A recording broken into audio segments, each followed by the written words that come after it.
하나님 말씀을 봉독합니다. 데살로니가 전서 5장 16절. 항상 기뻐하라. 아멘. 아멘.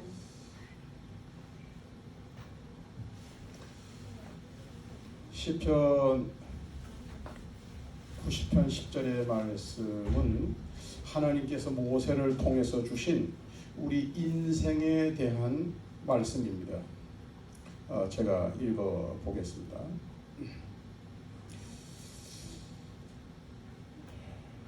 우리의 연수가 70이요 강건하면 80이라도 그 연수의 자랑은 수고와 슬픔뿐이요 신속히 가니 우리가 날아가나이다. 이 말씀은 우리에게 인생에 대해서 세 가지 지식을 제공합니다. 인생이 뭐냐? 인생은 한계가 있습니다. 인생의 연수가 70이고 강건하면 80이라 그랬어요. 아마도 그 당시에 건강한 사람들이 70, 80 이렇게 살았던 것 같아요. 그리고 은혜를 많이 받은 모세는 120살까지 살았는데 그 이상 산 사람은 없습니다. 모세 이후로 그 이상 산 사람은 없습니다. 인생은 한계가 있다. 인생은 뭐냐? 인생은 수고와 슬픔이 가득하다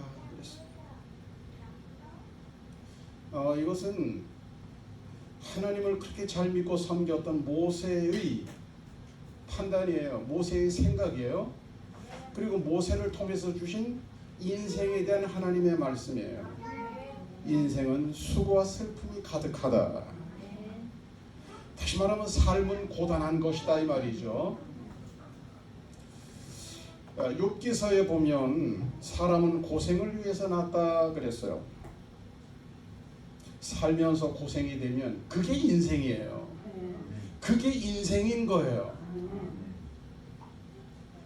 살면서 왜 이렇게 힘든 일이 많아? 그게 인생인 겁니다. 다시 말하면 인생에는 기뻐할 일이 별로 없다는 거죠. 예? 기뻐할 수 있는 일들이 별로 없다는 거예요. 정확하게 해석을 해보면 우리 인생에는 기뻐할 일보다는 마음을 힘들게 하는 일이 더 많다. 이런 이야기가 되는 거예요. 아마도 많은 사람들이 공감할 것이라고 봅니다. 특별히 연세가 높은 어르신들은 더 실감을 하실 거라고 봐요. 인생은 수고와 슬픔이 많은 것이 현실입니다. 모세가 깨달은 인생의 세 번째 이해는 인생은 신속히 지나간다는 거예요. 100년이 긴 것 같지만 쏜살같이 지나가는 것이 인생입니다. 나이를 먹을수록 인생이 참 빠르게 지나가는 것이 느껴집니다. 저보다 연세가 더 많으신 어르신들에게는 죄송한 말씀입니다만 젊을 때는 시간이 잘 안 가는 것 같았어요. 근데 이 나이만큼 되고 보니까 세월이 왜 그렇게 빨리 가는지 모르겠어요. 김동길 교수가 나이에 관해서 유튜브에서 이야기하는 걸 제가 유심히 관심 가지고 들어본 적이 있습니다. 이렇게 얘기하더라고요. 예전에는 눈 한 번 껌뻑하면 하루가 지나갔대요. 껌뻑 그러면 하루가 갔대. 그러다가 언제부터인가 눈 한 번 껌뻑하면 1년이 지나간대요. 그러다가 그분의 요즘 이야기, 그 유튜브 영상을 찍을 때 요즘에는 눈 한 번 껌뻑했더니 10년이 지나가더래요. 젊은 사람들은 상상 자체가 되지 않는 것. 근데 이것이 인생이고 이것이 현실입니다. 그런데 이런 인생, 한계가 있고 수고와 슬픔이 가득하고 신속히 지나가는 이런 인생을 우리가 살아가는데, 오늘 성경 말씀은 우리더러 뭐라고 말씀하시느냐면은 기뻐하래요. 이러한 인생에게 기뻐하라고 말씀하시는 거예요. 어떻게 기뻐하라고요? 항상 기뻐하래요. 시도 때도 없이 항상 기뻐하래요.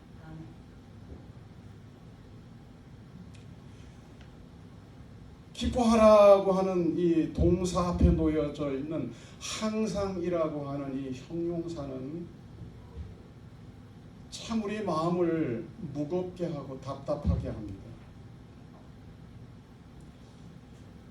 아니 사실 항상 기뻐할 수 있다면 얼마나 좋겠어요. 아니 항상은 고사하고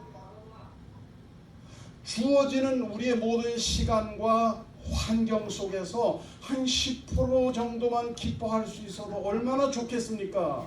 아멘.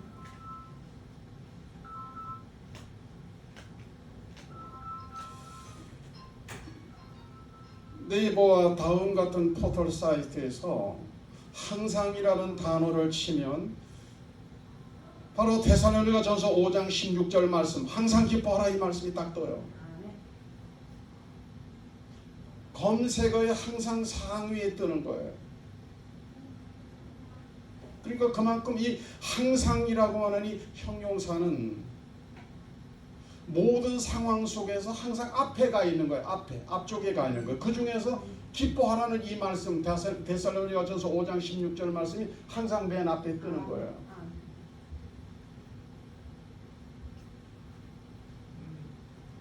모든 한글 성경의 번역본에는 이 항상이라고 되어져 있고, 영어 성경 NIV에는 앞으로 언제까지나 기뻐하라 이렇게 되어 있어요.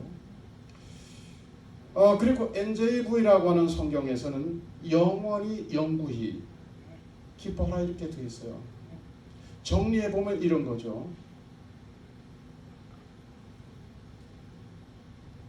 과거에서부터 미래에까지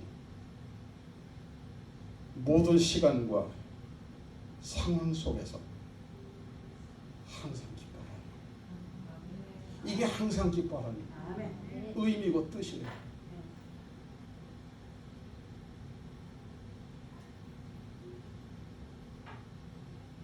근데 항상 기뻐하라는 말씀은, 항상 기뻐하는 것이 어떻게 했습니까? 권면의 말씀이 아니에요. 명령의 말씀이에요.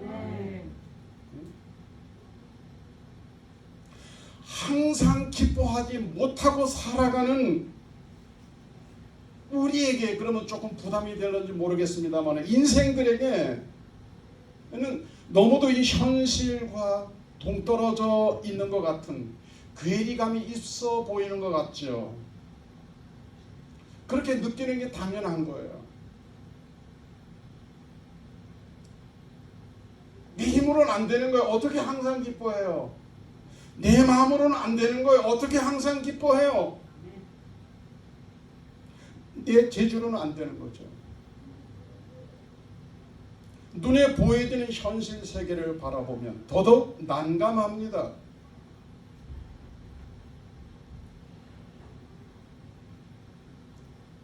그런데 말이에요, 항상 기뻐하라고 하는 이 명령의 말씀 속에 어떤 특별한 하나님의 약속이 숨겨져 있다면 얘기가 달라지는 거예요. 한번 해볼 만한 거예요. 아니 당연히 선택하는 거예요. 그래 기뻐하자. 거기 엄청난 어마무시한 약속이 숨겨져 있거든요. 그걸 해볼 만한 거죠.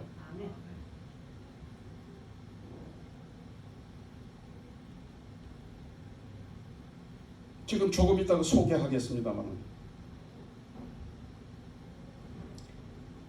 이 항상 기뻐하는 자에게 엄청난 약속이 숨겨져 있어요. 이 말씀을 알고도 기뻐하지 않는 것은 이건 사람이 아니요, 인간이요. 아니, 인간이 되든 사람이 되든 이 약속의 말씀을 듣고 나면, 이 약속의 말씀을 알고 나면 기뻐하게 돼 있어요. 기뻐 안 할 수가 없어요. 그 말씀을 소개를 드리려고 그래요. 시편 37편 4절의 말씀입니다. 또 여호와를 기뻐하라. 그가 내 마음의 소원을 내게 이루어 주시리라. 이 항상 기뻐하라고 하는 하나님의 말씀 속에는 이렇게 엄청난 은혜와 약속이 들어있는 거예요. 내용이 뭐예요? 마음의 소원을 이루어 주신대요. 어떻게 하면? 기뻐하면. 어떻게 기뻐하면? 항상 기뻐하면. 항상 기뻐하면. 항상이 중요한 거예요. 하루 24시간 해볼리 헐리리.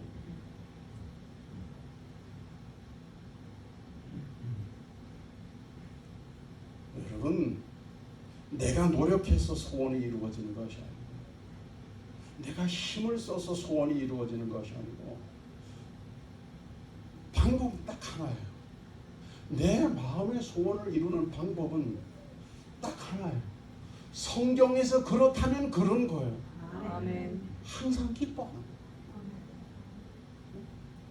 항상 기뻐하는 겁니다. 아침에도, 점심에도, 저녁에도, 잠잘 때도. 그러다가 잠자다가도 막 웃어야 돼. 소원을 이루려고 그러면 이렇게 항상 기뻐해야 소원이 이루어지는 거예요. 오늘 이 말씀을 들으시는 여러분, 앞으로 영원히, 영구히, 과거에서부터 미래까지 모든 시간과 모든 상황 속에서 항상 기뻐하시기를 권합니다. 그래서 약속하신 말씀대로 여러분의 소원을 반드시 이루십시오. 꼭 이루십시오. 진짜로 이루십시오.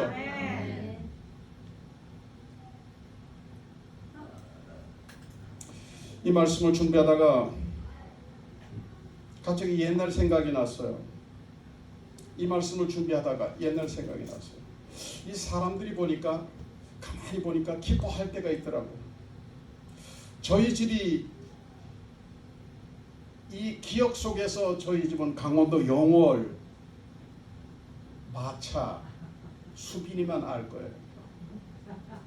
골마차, 마차 가운데서도.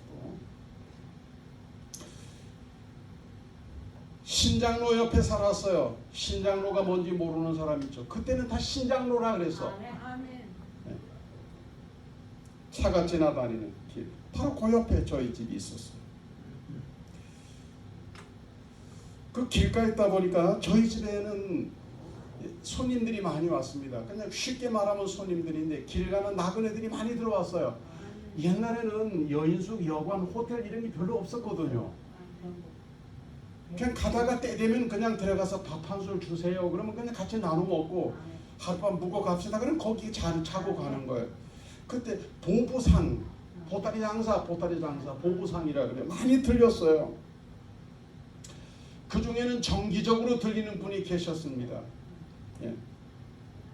그 와서는 이제 잠자는 방이 할머니 방 아니면 저희 방, 애들 방에 같이 주무시는 거예요. 나그네가, 보부상이.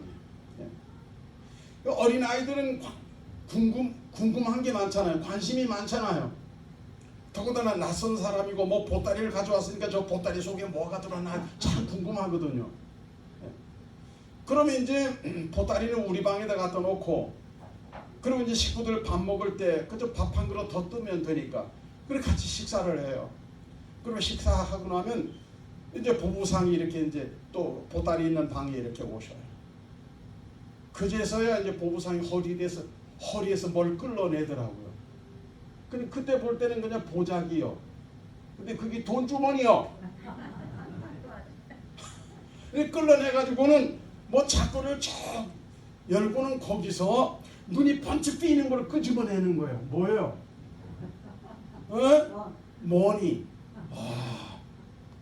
야, 꺼내는데 진짜 어릴 때 보니까 엄청나게 많이 꺼내내더라.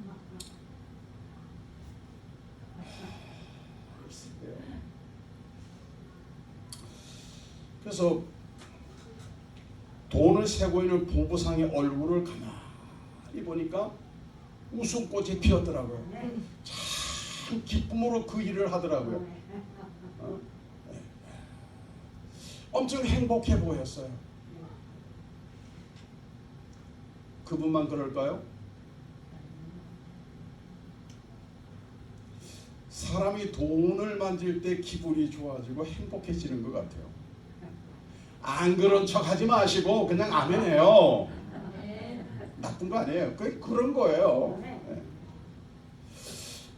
그때 야트막한 그 뭐 담장이라고 할 것도 없는데 야트막한 담장을 사이에 두고 옆집이 있었어요. 그 영월의 마차 거기에서.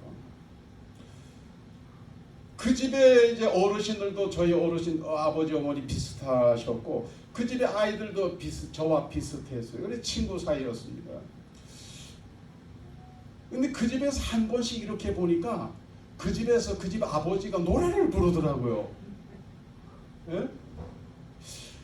요즘에는 노래방이 있어서 기분 좋을 때 노래방 가서 노래 부르지만 그때는 기분이 좋으면 다 집에서 노래 부르거든요. 길거리에서 노래 부르거나 노래를 불러요. 그 한 번씩 노래가 들려왔어요.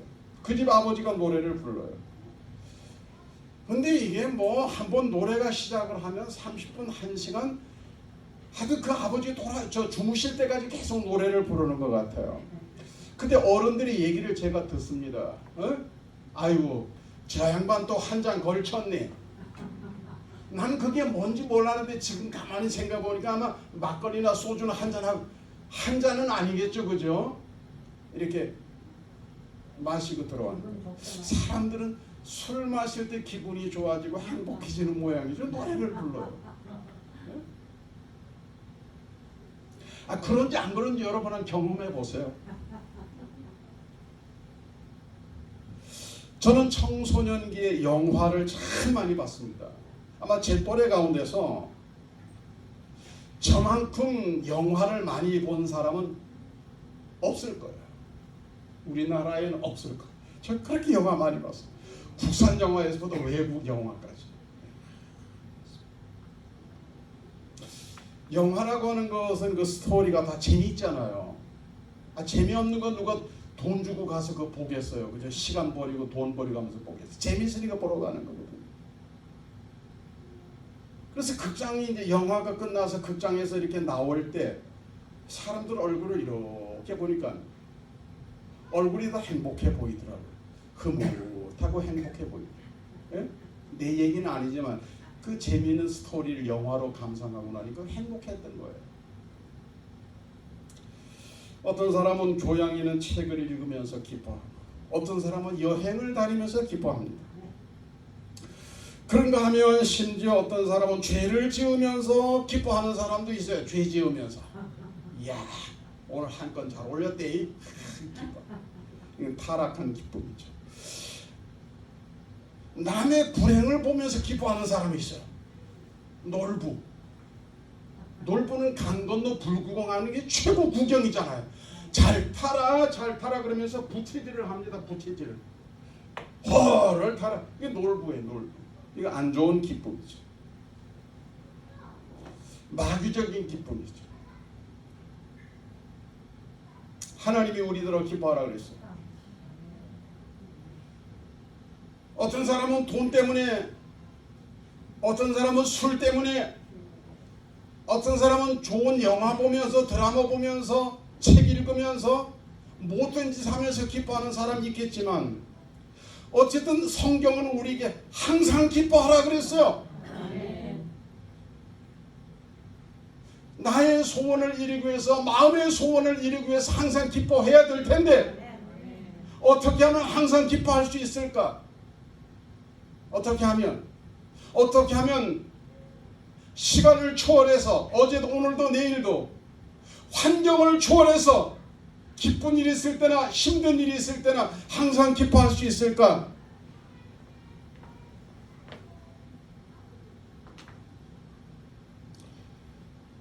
어떤 특별한 상황이 매우 중요한 거죠.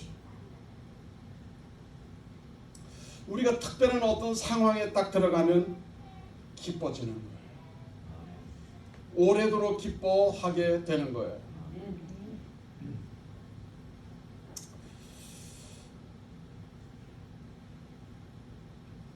젊은 청춘 남녀가 숲이 우거진 동산에 올라갔습니다.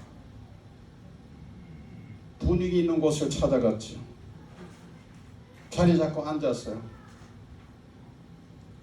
앉아서 이렇게 보니까 위쪽이 자리가 참 좋아 보였어요. 그래서 깔판을 들고 위쪽으로 올라갔습니다. 위쪽에 앉아서 가만 보니까 오른쪽이 훨씬 더 아늑해 보였어요. 그래서 오른쪽으로 자리를 옮겼습니다. 거기 가서 보니까 맞은편이 더 좋아 보였어요. 그래서 자리를 한 번만 더 옮기자 이런 마음으로 깔판을 들고 다시 맞은편으로 갔습니다.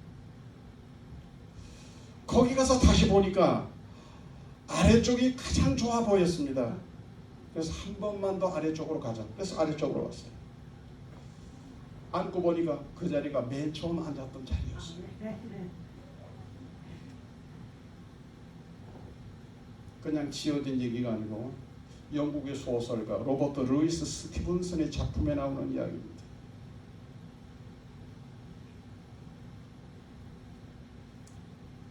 어딘가에 가면 기뻐지는 게 아니에요. 어딘가에 가면 행복해지는 게 아니에요. 나 어디에 있든지 항상 기뻐할 수 있고 항상 편안할 수 있고 항상 행복을 느낄 수 있는 그런 자리가 있단 말이에요.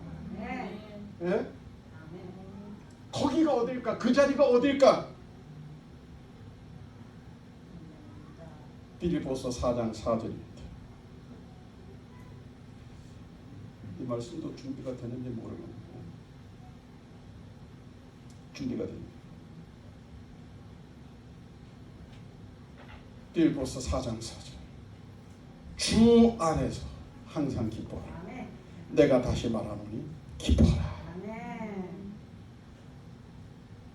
아래에 있든지 위에 있든지 앞에 있든지 뒤에 있든지 오른쪽에 있든지 왼쪽에 있든지 맞은편에 있든지 사람의 생각으로는 자리가 따로 있지만 어디에 있든지 항상 기뻐할 수 있는 자리는 주 안에, 주님 안에, 예수 그리스도 안에 거기 있어야 항상 기뻐할 수 있는 거예요.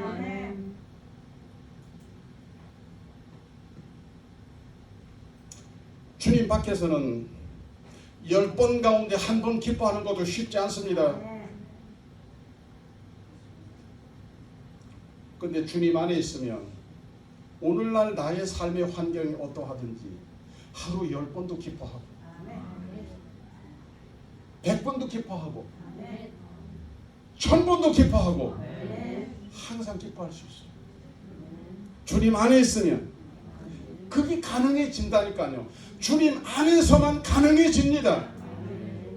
여러분 잘 아시는 대로 이 빌립보서는 옥중서신이에요. 바울이 감옥에서 성령의 감동으로 기록한 책이 옥중서신 가운데서 빌립보서예요. 아니 감옥에 있는 사람이 인내하라 이런 말은 할 수 있어요. 견뎌라 이런 말은 할 수 있어요. 감옥에 있는 사람이 기뻐하라.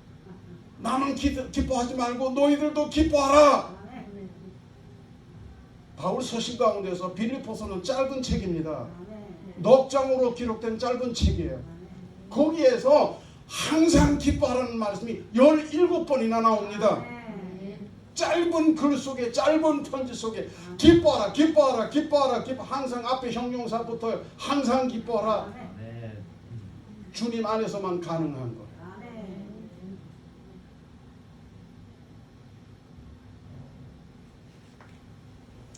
아니 1년 365일 가운데서 요즘처럼 비 오는 날도 있고 겨울이 되면 눈 오는 날도 있고 흐린 날도 있고 그렇잖아요. 우리 인생도 마찬가지에 슬프고 괴로운 날이 있어요. 그럼에도 불구하고 항상 기뻐하는 것을 유지하려면, 항상 기뻐하라고 하는 하나님의 명령을 순종하려면, 그렇게 해서 나의 마음의 소원을 이루려면 주님 안에 들어가야 돼요. 주님 안에 거해야 돼요. 주님 안에 머물러야 돼요. 그래야 기뻐지는 거예요. 하루에 12번이 아니라 수십 번이 아니라 수백 번이 아니라 분초마다 기뻐할 수가 있는 거예요. 주님 안에서.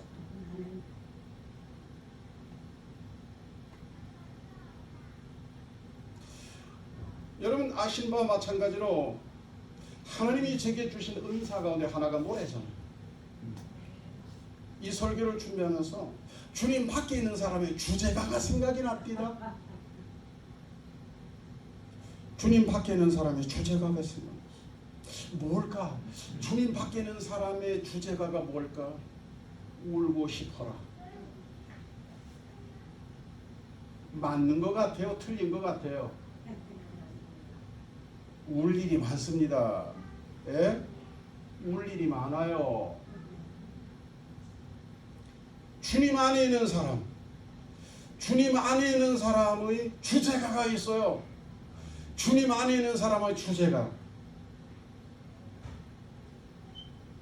주님 안에 있는 사람의 주제가는 뭘까요?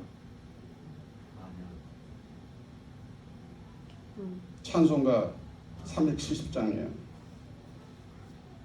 주 안에 있는 나에게 딴 근심이 있으랴.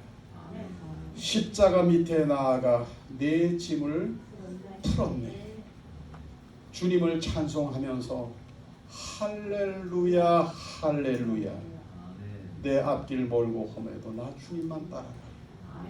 주 안에로 시작하는 사람은 날마다 할렐루야 할렐루야야. 할렐루야 할렐루야.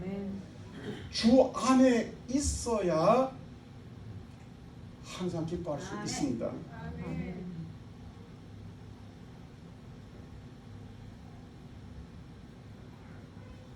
우리가 기도를 영혼의 호흡이라 그래요. 오늘 이 말 참 좋은 말이에요. 그런데 기쁨은 삶의 호흡입니다. 호흡이 없는 건 죽은 거잖아요. 기쁨이 없는 삶은 죽은 거나 같아. 오늘 내가 살아있음의 삶의 참 모습은 뭐냐? 기쁨인 거예요. 오늘도 내일도 영원히 머물 곳은 주님 안에 있어야 기뻐할 수 있습니다. 주님 안에 있어야 모든 상황 속에서 기뻐할 수 있습니다.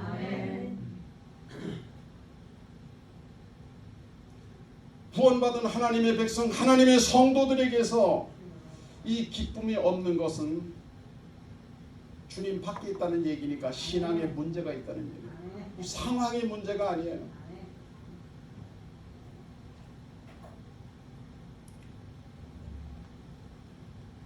구약 성경 가운데서 시편 126편 1절에서 3절 말씀을 보겠습니다. 여호와께서 시온의 포로를 돌려보내실 때에 우리는 꿈꾸는 것 같았도다. 그때 우리 입에는 웃음이 가득하고 우리 혀에는 찬양이 찼었도다. 그때 문나라 가운데서 말하기를 여호와께서 그들을 위하여 큰일을 행하셨다 하였도다. 여호와께서 우리를 위하여 큰일을 행하셨으니 우리는 기쁘도다 그랬어요. 바벨론이 어디냐? 세상이에요. 바벨론이 세상이에요. 세상에 포로됐던 이스라엘 백성들이, 유대인들이 70년 만에 돌아옵니다. 이스라엘로, 유대로, 예루살렘으로 돌아옵니다. 돌아오는 성도들의 얼굴에는 웃음이 가득했어요. 마음에 웃음이 가득했어요. 입술에는 찬양이 넘쳤어요. 우리는 기쁘도다 기쁘도다 그랬잖아요.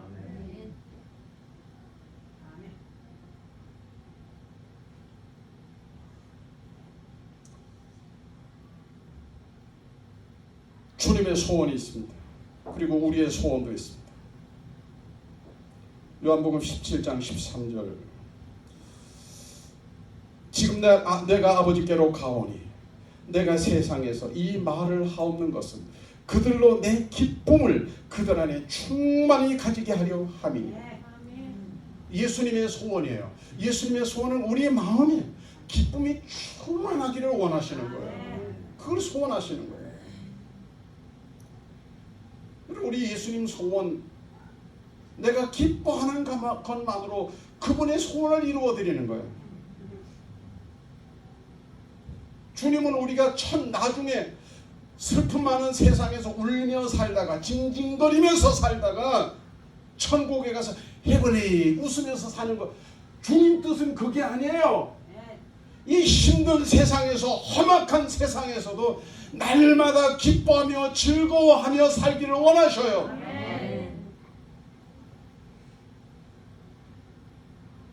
그리고 주님은 뭐예요? 항상 기뻐하는 그 성도의 소원을 이루어 주신다는 거예요. 그래서 내가 항상 기뻐하면 주님 소원 이루어드리고, 내가 항상 기뻐하면 내 소원도 이루는 거예요. 그야말로 주님 좋고 나 좋고. 할렐루야. 다른 말할 건 뭐 있어요?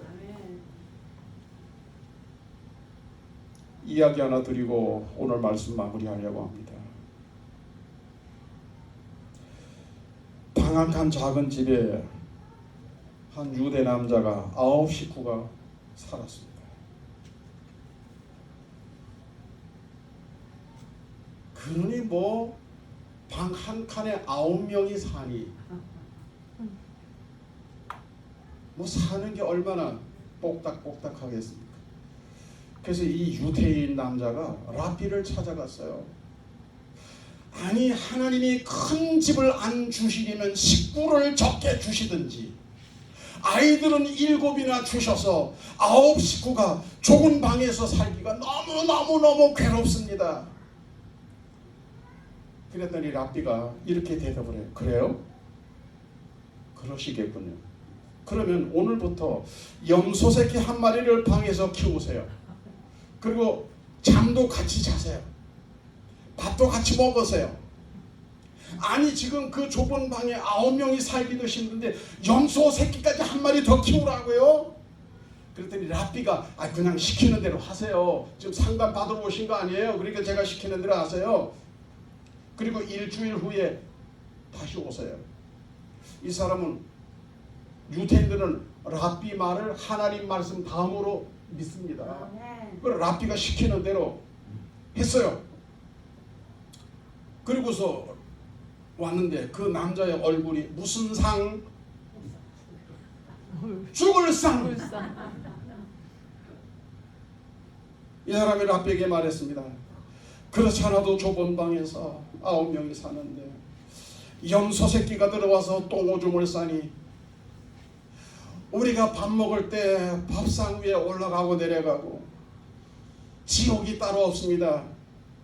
랍비님, 왜 염소 새끼를 방에서 데리고 살라고 하셨습니까? 막 원망하면서 그랬어요.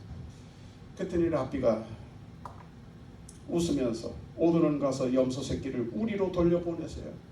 그리고 이제 9 식구만 그 방에서 지내시고 일주일 후에 다시 오세요. 일주일 후에 그 사람이 랍비를 찾아왔습니다. 무슨 얼굴? 일주일 후에 그 남자가 랍비 앞에 왔네. 웃음꽃이 피었어요. 입이 째져가지고 귀에 걸려 싱글벙글. 아니, 어떻게 그렇게 얼굴이 환하십니까? 그러자 이 남자가 이렇게 대답을 해요. 염소를 우리로 돌려보려고 하니까 이제 살 것 같습니다. 아니, 그렇게 괴롭다 그러더니 이제 살 것 같습니다. 우리 가족만 도순 모여 사니 얼마나 행복한지 모르겠습니다. 최악을 경험하고 나니 작은 방에서 9 식구가 사는 것도 기쁘고 즐겁고 행복했다는 거예요.